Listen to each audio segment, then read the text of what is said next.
It was 11:30 p.m., and 22-year-old Sarah was heading home from her waitress job. She hailed a cab downtown because she didn't feel like walking alone in the dark. But what should have been a 15-minute ride turned into a nightmare. Sarah never made it home. Her mom waited up, called her, texted her, but there was no answer. At 1 a.m, she called the police and reported her missing. The driver had apparently dropped Sarah off at her apartment complex, but security footage showed that she never arrived. So, where could she be? And more importantly, where was the taxi driver? The police tracked him down, and his story was that he had indeed dropped Sarah off at her apartment complex. But when he didn't hear back from her, he assumed that she went inside. He even volunteered to take a lie detector test. His story checked out, or so they thought. But then they checked the security footage of the taxi. It showed the driver dropping someone off at the apartment complex, but it wasn't Sarah. The person he dropped off was a woman in a hoodie. Who was it? They needed to find him again. The driver was nowhere to be found, but the police eventually tracked him down at a motel. They searched the room, hoping to find some answers, maybe some blood or fibers from Sarah's clothing, but it was a waste of time. There was nothing. All they found was a name written on a piece of paper. They let the driver go, but kept the name.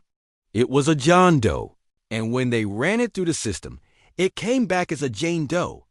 A Jane Doe that matched the description of the woman in the hoodie in the CCTV footage. Was this an elaborate setup? Had the driver kidnapped Sarah? And if so, where was he hiding her? The police were about to find out. They went back to the motel room and found a key card.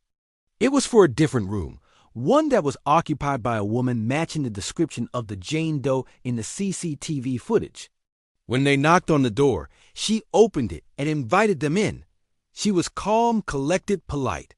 There was no sign of struggle in her demeanor. But why would there be? She had willingly gotten into the taxi with the driver. The police asked to search the room, and she obliged. They found nothing incriminating. Then they asked if they could ask her some questions. She agreed. At first, she denied knowing anything about Sarah's disappearance. But once they told her that they knew it was her in the CCTV footage, she broke down and confessed. It turned out that the woman in the hoodie was her Laura. She had taken the same cab as Sarah, but she got out before Sarah did. She had asked the driver to take her to an ATM so she could withdraw some cash. When he agreed, she got out of the car and walked into the bank. When she came out, the driver was gone, and that's when she saw Sarah getting into the car. Laura decided to follow the cab, which is how she ended up at the apartment complex. When she realized that Sarah wasn't getting out, she followed the cab to the motel. She had confronted the driver, demanding to know where Sarah was.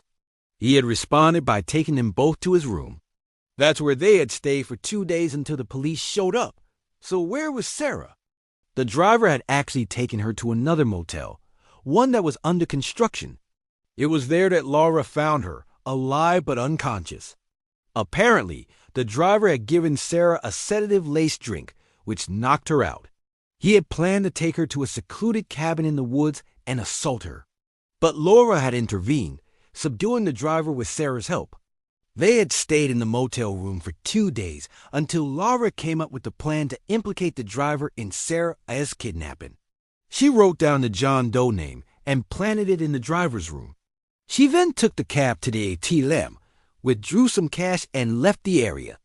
Afterwards, she contacted a friend and asked him to send her some clothes and a burner phone. She left the area and flew to an undisclosed location. Meanwhile, the police were still searching for Sarah at the under-construction motel. It took them 2 days, but they eventually found her. She was weak, dehydrated, but otherwise okay. As for the driver, he was arrested and charged with attempted kidnapping and assault. Laura returned home to be reunited with her friends and family. She had done the right thing helping Sarah and protecting her from a dangerous man.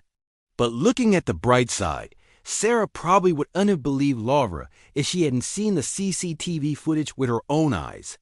Sometimes you just have to see it to believe it. Thanks for watching. What would you do if you were Laura? Comment below. And don't forget to subscribe.